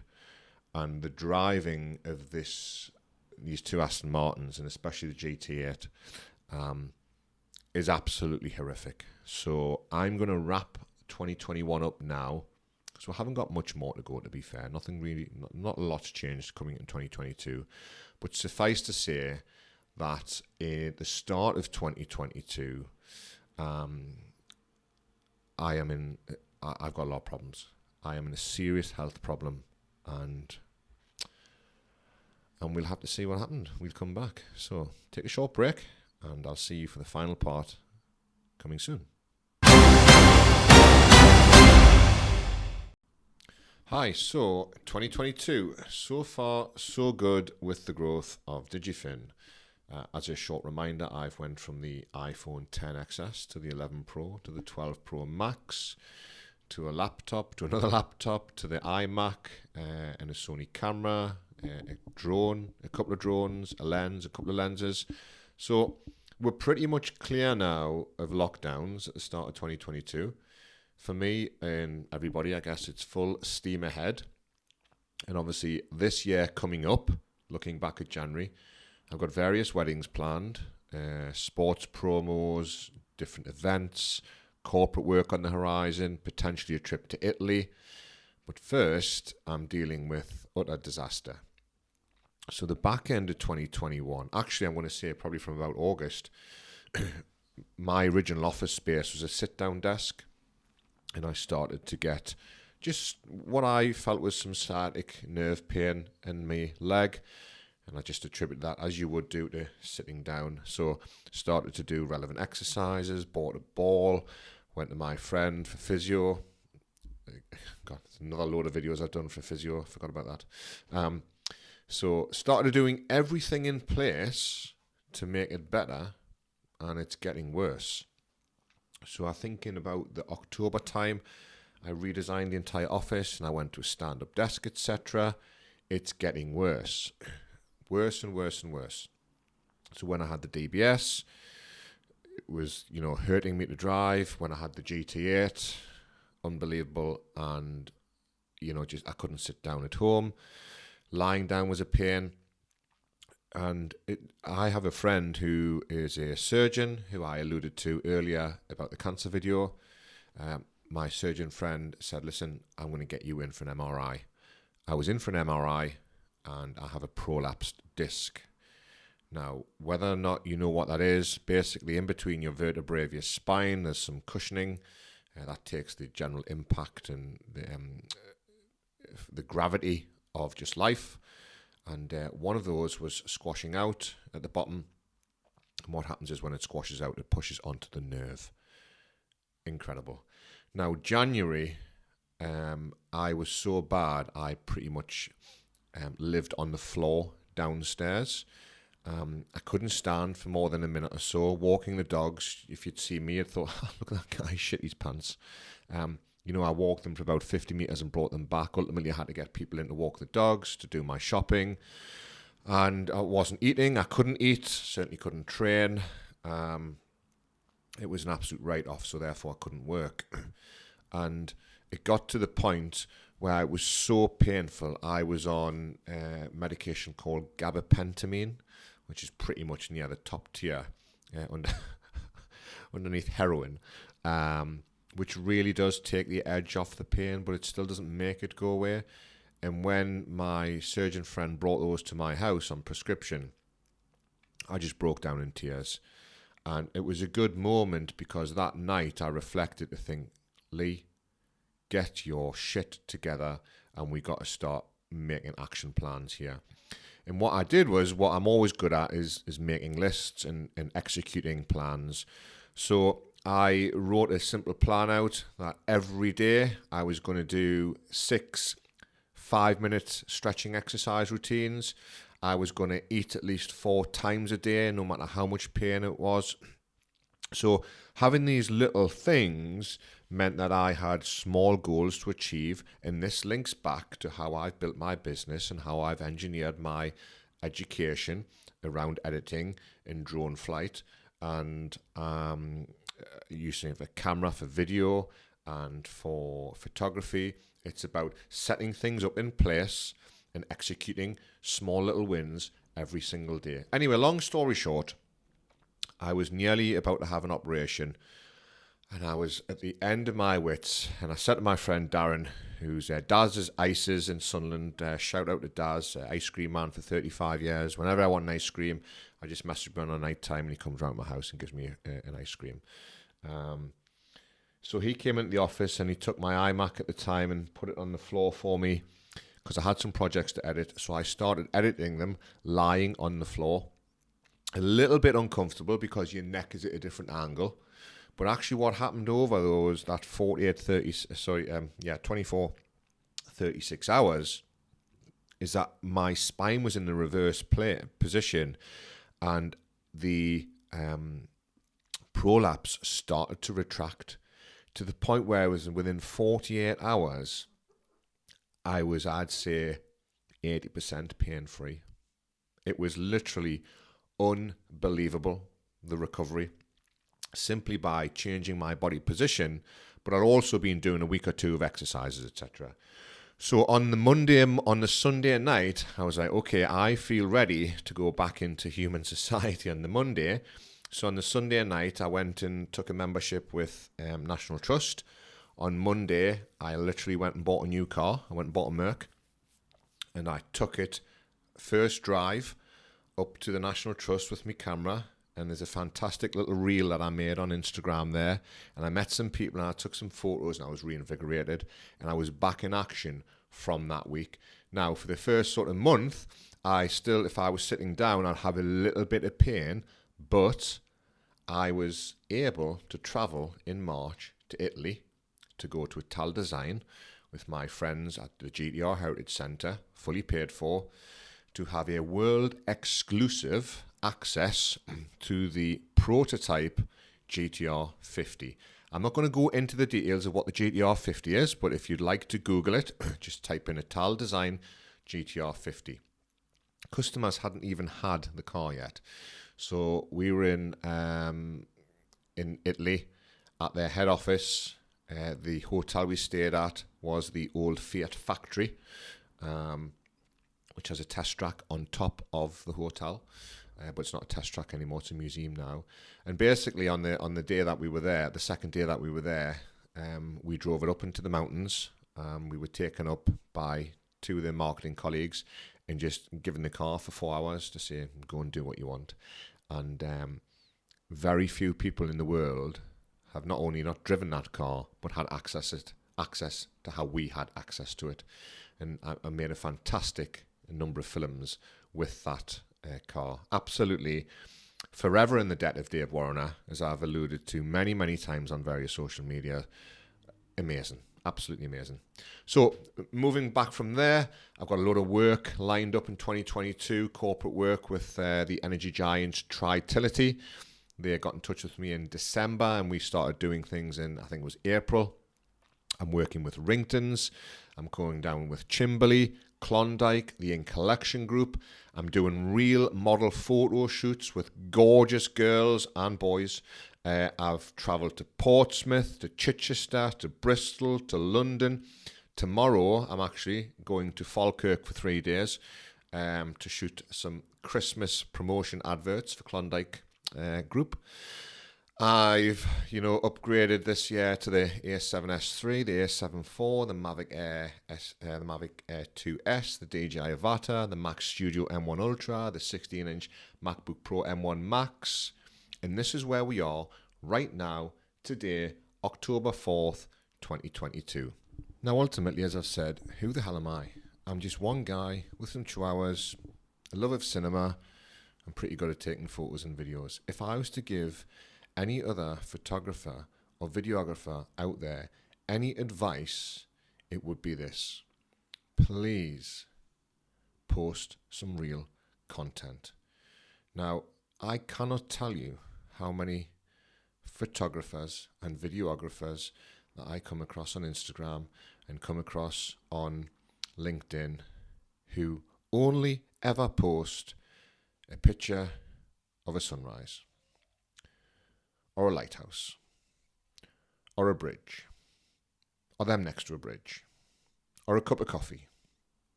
There's never any content. What you need to do is what I did. You need to walk into a business and you need to go, hi, this is who I am and this is what I do, and I would love to do it for you today or when you're free for no cost. I'd love to create something for your business completely free, no hidden costs at all. You can have it and do with it what you want. And all I want to do is just post it on my social media. And if you'd like to tag me in, that would be great. Because I did that so many times because I needed you as a potential customer to look at my database of work and go, wow, that's a real company. That's a real company. That's a real company. Because I guarantee you what's going to happen is you're going to blow that person or that company away with your approach, your candidness, your free work, your expertise, your incredible finish. And at some point, they're going to contact you and they're going to go, we are developing a new website. We need some new marketing. We loved what you did. Do you think you could come in for a chat? Now, what I was really good at, and still am good at, is marketing.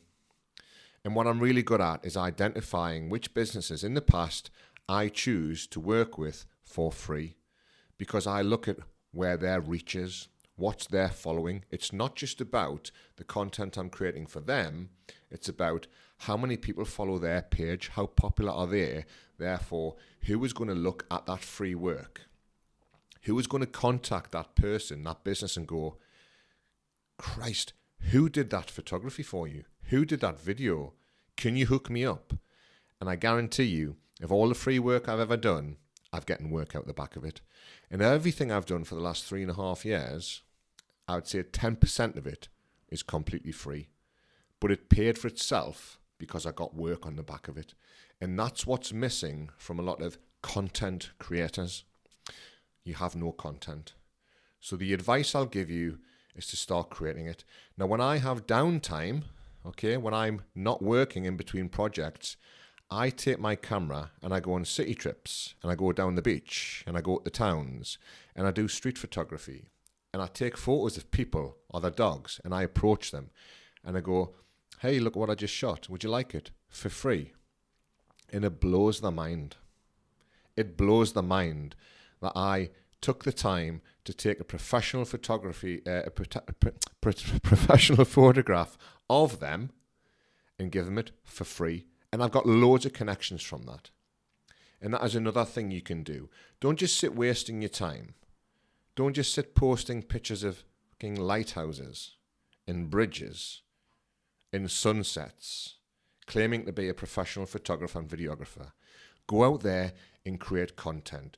Because if somebody comes across your page, they're not going to look, oh, wow, yeah, need to hire this person. Really good at lighthouse photos. Take from that what you will. It's my advice. It's what worked for me. Let me just say that again. It's what worked for me. So, what am I currently up to? I've just finished a new football club promo. I'm about to start a new weightlifting gym promo for a local kick. I have a new 10-part series ready to film for a medical company all about your pelvic floors. I have a promo for a state-of-the-art piece of medical equipment. It's a how-to film, which is going to be distributed worldwide. I have another wedding in 2 weeks. I'm currently editing a funding bid. I'm planning on a 4-part shoot for a furniture business, as well as editing 10 new videos for the In Collection group. And I'm also planning a trip to the lakes with them, and that's just October. Now, in between all this, I run a house on my own. I've got 4 chihuahuas who are very needy. We go on about 4 walks a day. I go to the gym 5 or 6 times a week. I walk, I cycle, I go to the cinema. I watch at least 1 tutorial a day. I eat pizza, scones. I drink far too much coffee, and I like a gin. Make no mistake, I have built this myself.